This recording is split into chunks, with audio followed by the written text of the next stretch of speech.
Hi everybody, welcome back to our channel. In this video, I'll be showing you the procedure on how to log into your Facebook account.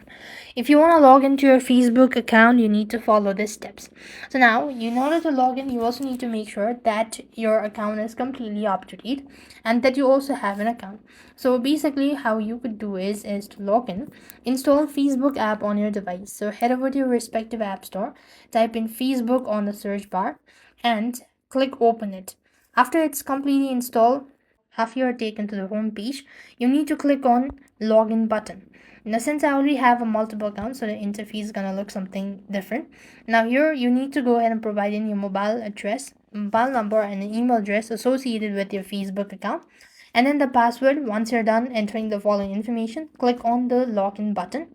It's gonna take a while, and if the information seems to be valid enough, then you could go ahead and click on the login as, and this is how you could log into your Facebook account.